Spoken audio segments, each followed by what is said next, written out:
Bismillahirrahmanirrahim. Assalamualaikum warahmatullahi wabarakatuh. Hello, my beloved students. Welcome to my class with me, Fitri Amalia Islami, but you can call me Miss Fit. Halo, anak-anak sekalian. Ketemu di pertemuan pertama kali ini bersama Miss Fit. Oke, di kelas bahasa Inggris. Jadi Miss itu adalah guru baru bahasa Inggris kalian ya. Nah, untuk pertemuan pertama dengan Miss ini, kita akan membahas simple present tense. Okay? Maybe some of you have ever heard about simple present tense. Tapi, kalian benar-benar tahu nggak sih apa itu simple present tense? Check it out. Nah, what is simple present tense? Kalau dari segi definisi nih,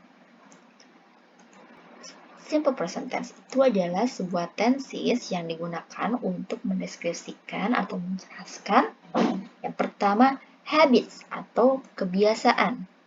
Misalnya, kalian ingin menceritakan tentang kebiasaan keseharian kalian di rumah, di sekolah, tapi pengen pakai bahasa Inggris nih. Nah, kalian bisa pakai simple present tense.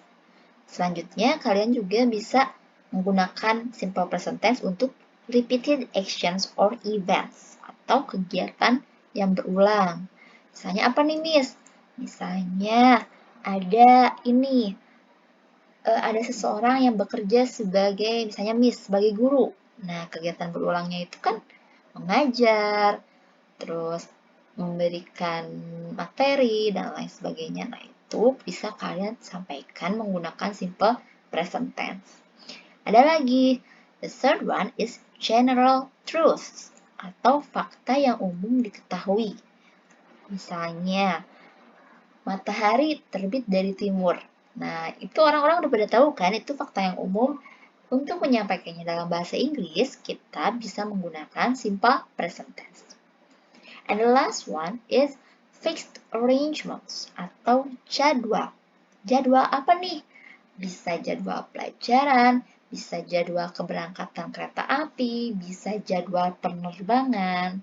Jadi kita menyampaikannya dalam bentuk simple present tense. Next, language feature. Apa sih language feature? Nah, language feature ini maksudnya itu ciri bahasanya tuh kayak gimana, Miss? Jadi kita lihat kalimat nih, kok bisa tahu gitu itu simple present tense atau enggak? Nah, ciri-cirinya mereka itu menggunakan verb satu atau kata kerja pertama. Jadi nggak ditambah apa-apa nih. Nah, yang kedua, bisa jadi kata kerja pertamanya itu ujungnya ada S atau IS, ditambahin nih. Nah, selanjutnya penggunaan am, is, and are sebagai to be. Bedanya apa? Okay, let's move on to the next slide. Nah, di sini kita lihat versus nih. Biasanya lawan ya kalau misalnya games itu. Nah, kalau versus di sini maksudnya adalah kita mau bandingin kapan kita menggunakan verb 1, kapan kita menggunakan verb 1 ditambah akhiran S.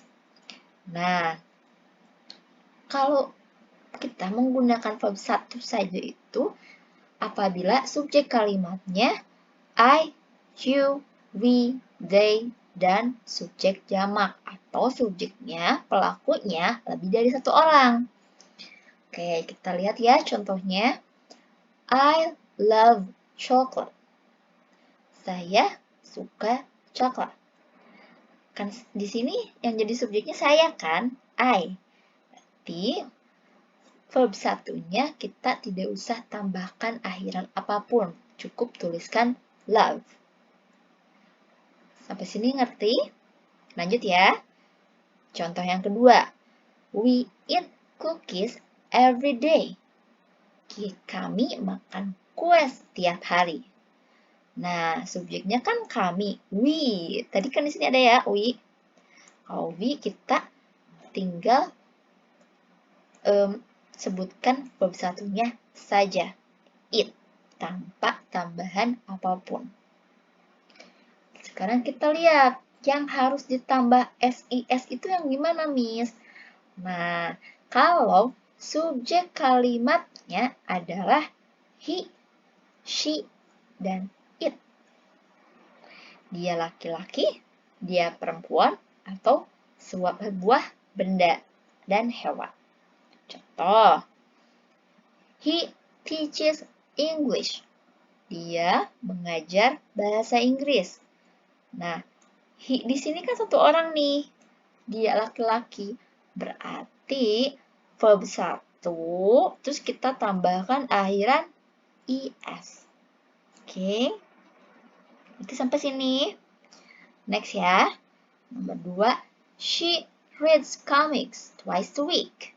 Dia membaca komik 2 kali seminggu.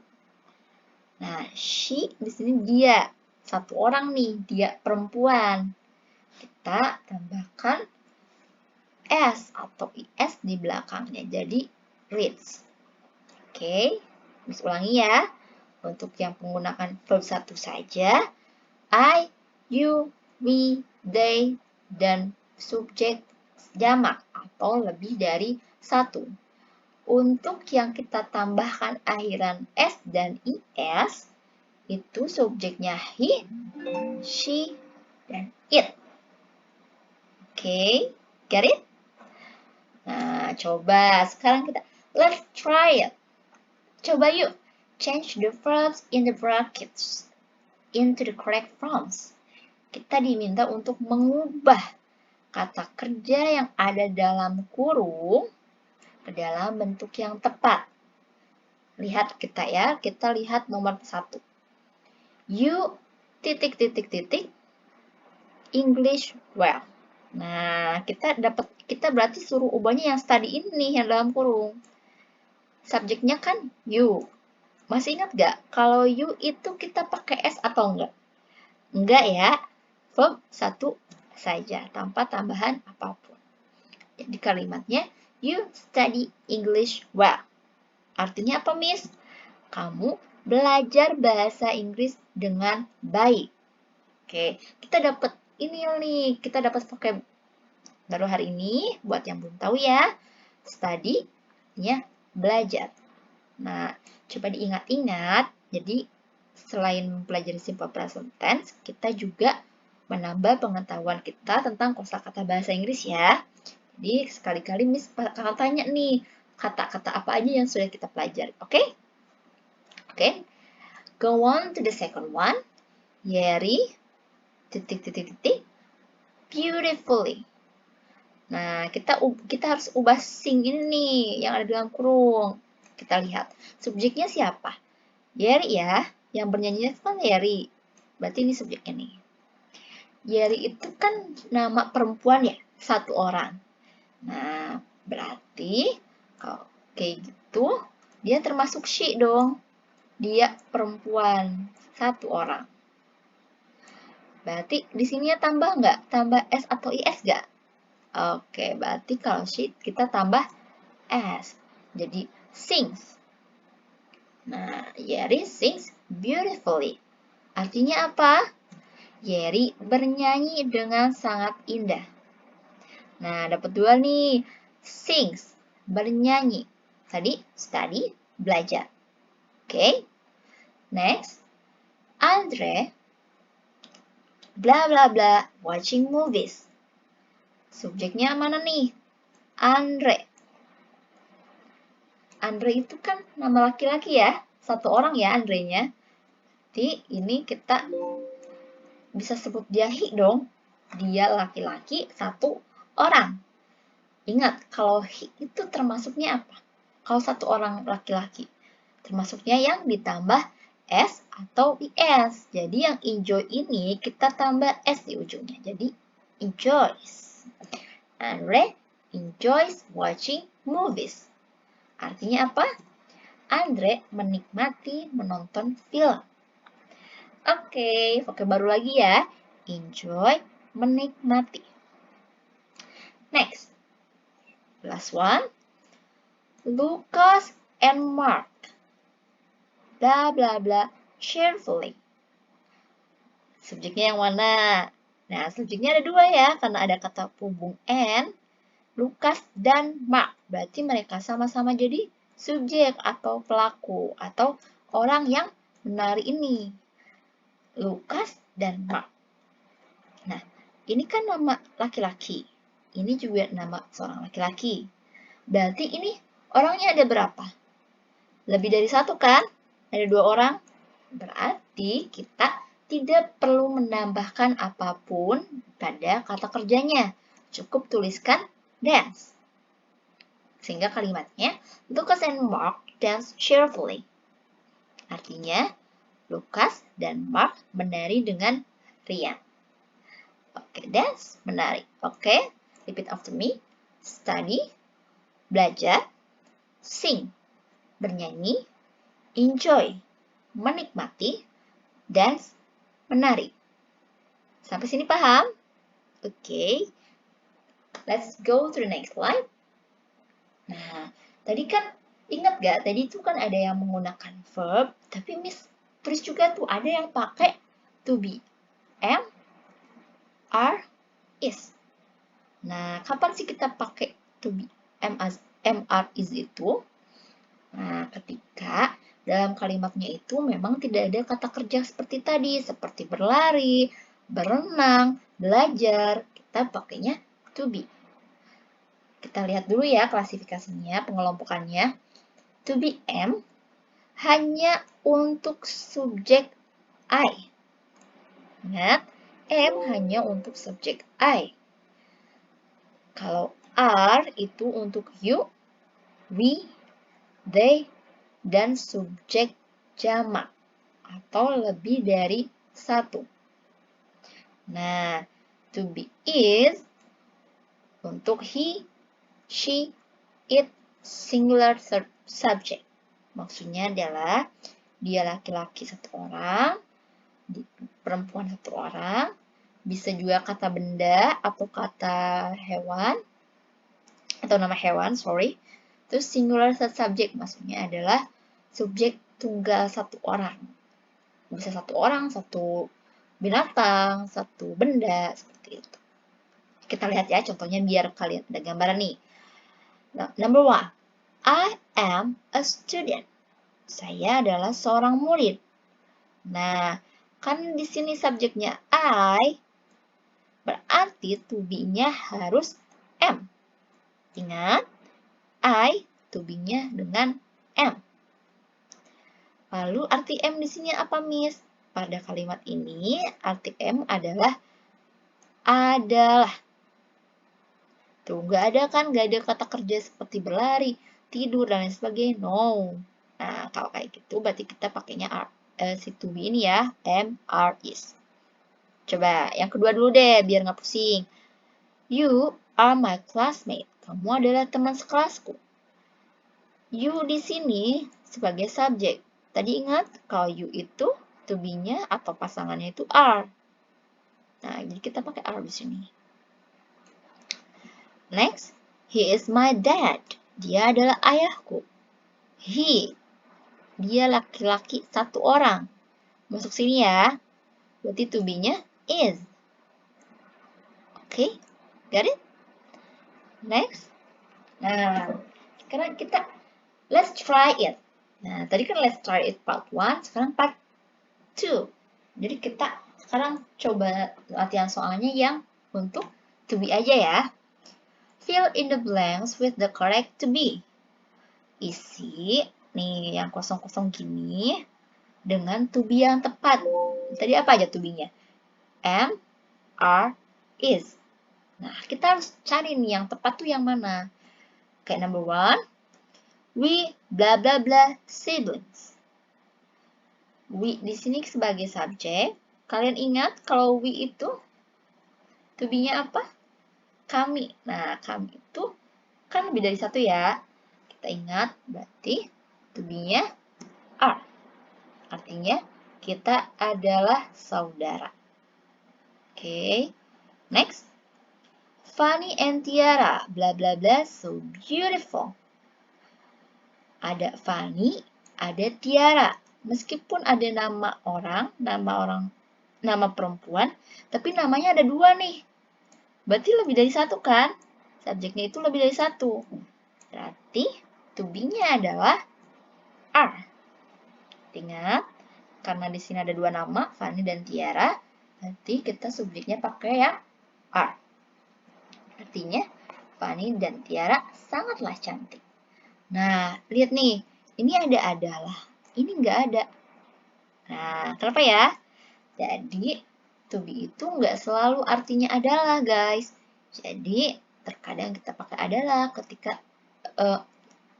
apa tuh? Tapi, kadang kita nggak pakai adalah, langsung Fanny dan Tiara sangatlah cantik. Kita nggak bilang gini kan, Fanny dan Tiara adalah sangat cantik. No. Ya kan? Nah, itu perbedaannya ya. Number 3. Johnny, blah blah blah, a clever student. Subjeknya Johnny. Nah, tadi kan namanya ada dua orang nih. Ini namanya satu orang aja. Namanya satu orang, nama laki-laki. Tihi ya. Pakai apa sih? Ingat? Pakainya is. Oke, karena dia cuma satu orang nih laki-lakinya namanya. Berarti kita pakai is. Artinya, Johnny adalah seorang murid yang cerdas. Next, number 4. My rabbit, blah blah blah, so cute. My rabbit, kelinciku. Nah, jadi subjeknya ya. Kelincinya banyak atau satu? Satu ya. No, my rabbit. Jadi kelincinya tuh cuma satu. Ini berarti nama ini kan, nama hewan, tapi cuma satu nih. Kalau yang satu-satu gitu berarti kita pakainya is. Artinya, kelinciku sangatlah lucu. Oke. Kita next ya. Nah, sekarang kan tadi itu kita baru membedakan ya kapan sih pakai kapan sih kita pakai verb 1, verb 1s atau to be. Sekarang kita masuk ke pola kalimatnya. Kita mau belajar nih bikin kalimatnya, bikin kalimat dalam simple present tense. Oke, di sini Miss bagi dua kategori ya. Verbal sentence itu maksudnya adalah kalimat yang tadi pakai verb 1 atau verb 1s. Nah, untuk nominal sentence itu yang memakai to be seperti am, are, is yang baru saja sebelum ini kita pelajari. Nah, kita pelajari dulu nih pola kalimat yang positif atau afirmatif. Nah, coba lihat subjek ya, subjeknya ditambah verb 1 atau subjek ditambah verb 1 tambah s atau is. Jadi, urutannya subjeknya dulu, baru verbnya. Contoh, we go to school by bus. Ingat ya, karena di sininya subjeknya we, di sini go, verb 1 doang, nggak ditambah apa-apa. Kita coba yang tambah s, Miss. Yo, boleh. Tiara loves swimming. Tetap ya urutannya, Tiara dulu sebutkan orangnya, kata kerjanya, barulah keterangan lainnya. Nah, untuk yang to be gimana?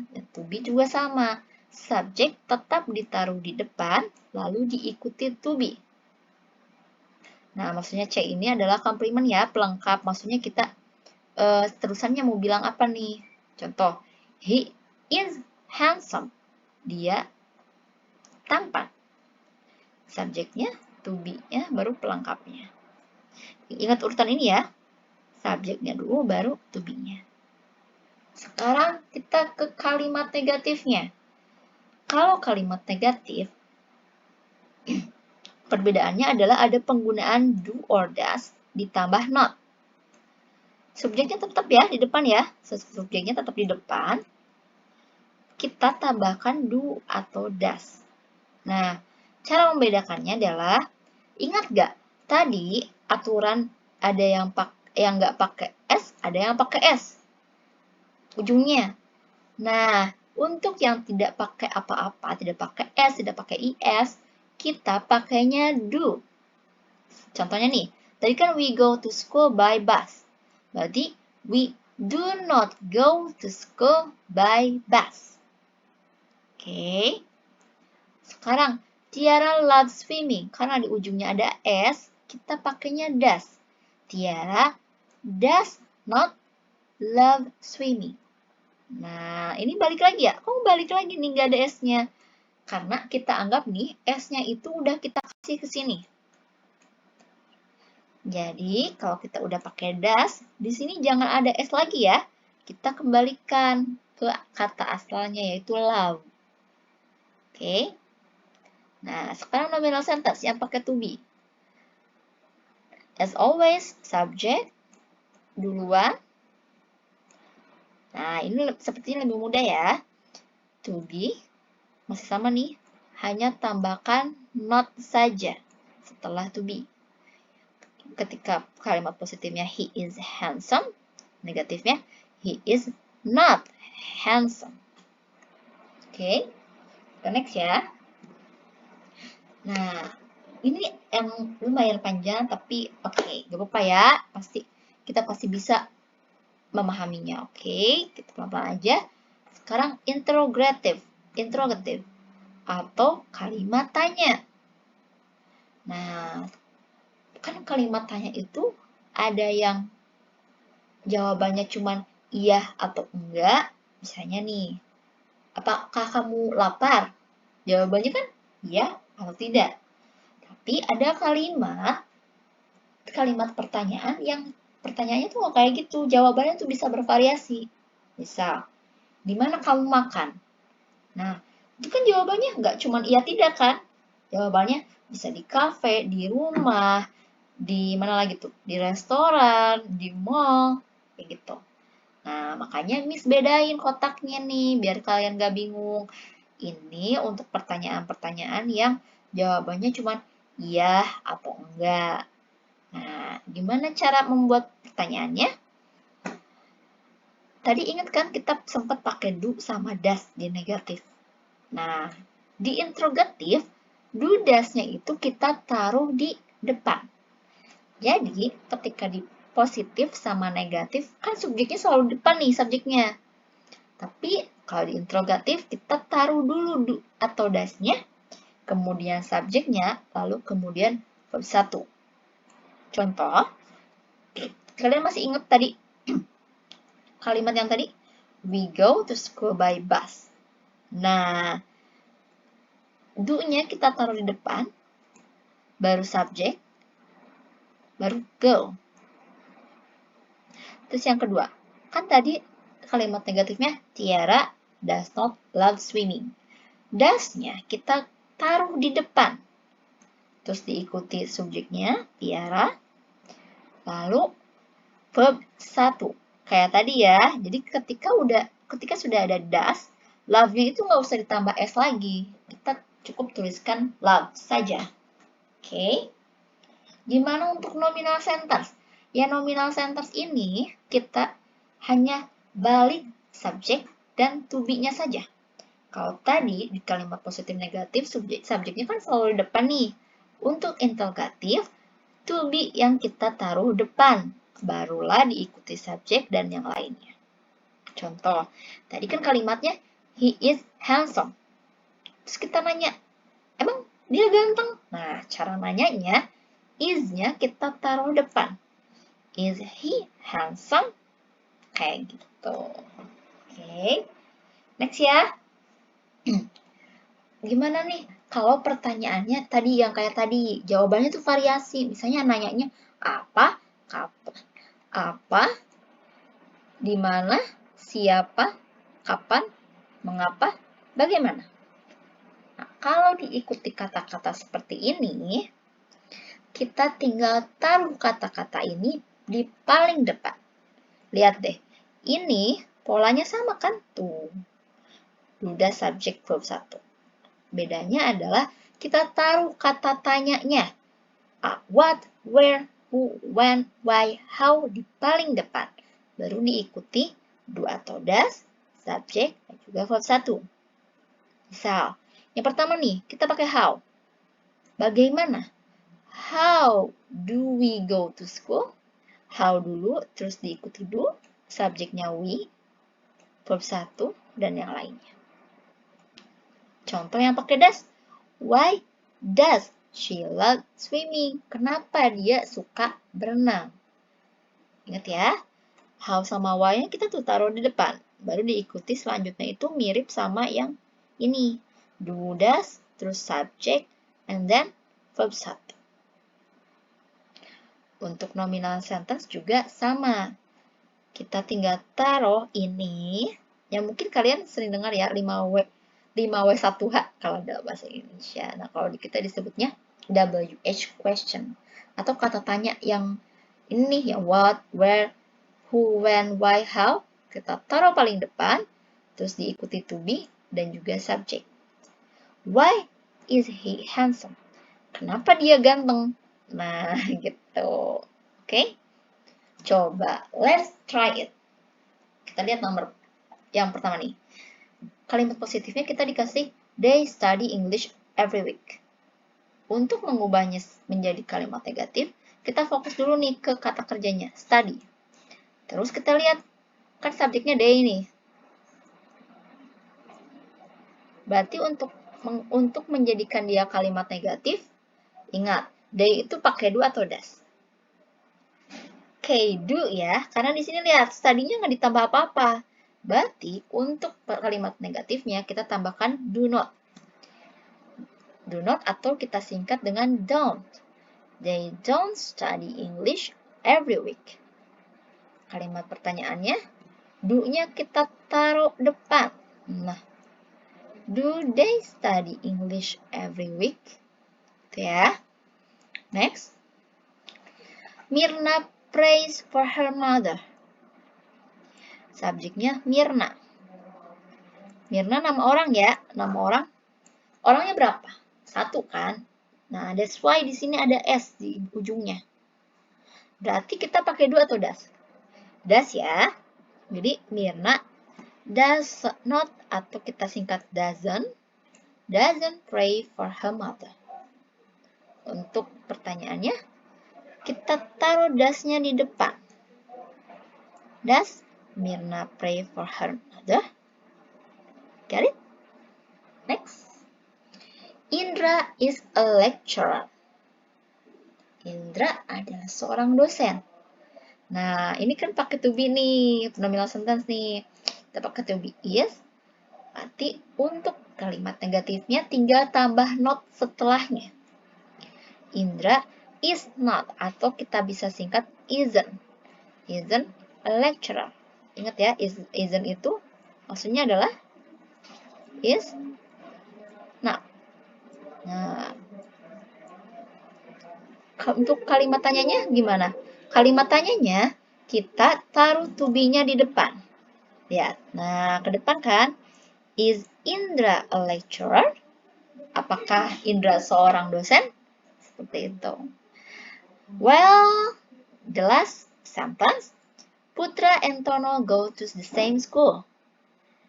Kita lihat kata kerjanya go. Tanpa tambahan apapun. Ya, karena subjeknya ada Putra dan Tono. Lebih dari 1 nih. Berarti kita nggak tambah apa-apa.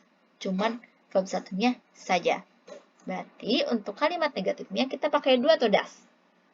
Do ya. Putra and Tono do not. Atau kita sikat don't. Putra and Tono don't go to the same school. Nah, khusus untuk kalimat terakhir ini, Miss bikin pertanyaannya tuh dalam 2 versi ya. Versi yang pertama adalah yang jawabannya ya atau tidak. Yang tadi kita taruh do-nya di depan. Lalu subjeknya Putra and Tono. Lalu diikuti verb 1. Nah, terus kalau ada pertanyaan lain nih, misalnya bukan yes or no aja gitu jawabannya. Kita taruh kata tanyanya paling depan. Di sini kan how often.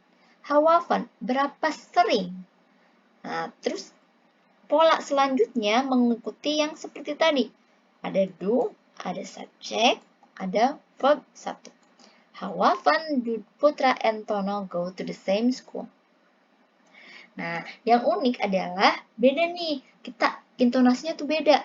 Yang mengucapkan yang ini sama yang ini. Kalau yang ini nih, kalau yang nggak ada what, where, why, kayak gitu-gitunya, kita intonasinya itu naik. Kayak gini, do Putra and Tono go to the same school? Naik kan? Tapi kalau yang bawah, kita harus bacanya dengan datar. How often do Putra and Tono go to the same school? Oke, itu info tambahan ya dari Miss. Tapi boleh, sangat-sangat dianjurkan untuk diaplikasikan. Jadi kalau kalian bertanya dalam bahasa Inggris, bisa gaya nih, kita bisa gaya nih, yang ada yang naikin, ada yang didatarin kayak gitu. Well, that's all the material for simple present tense. I really hope that you can understand all materials. Miss tahu ini materinya memang cukup banyak ya untuk simple present tense, but I really hope, Miss benar-benar harap kalian bisa mengikutinya. Dan jika memang masih ada pertanyaan, silahkan di grup bahasa Inggris masing-masing. Atau kalian boleh play ulang penjelasan ini.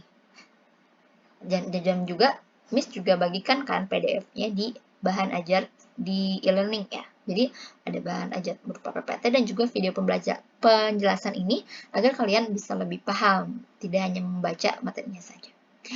Well, that's all for today's meeting and have a nice day. Let's say hamdalah together. Alhamdulillahirabbil alamin. Wassalamualaikum warahmatullahi wabarakatuh.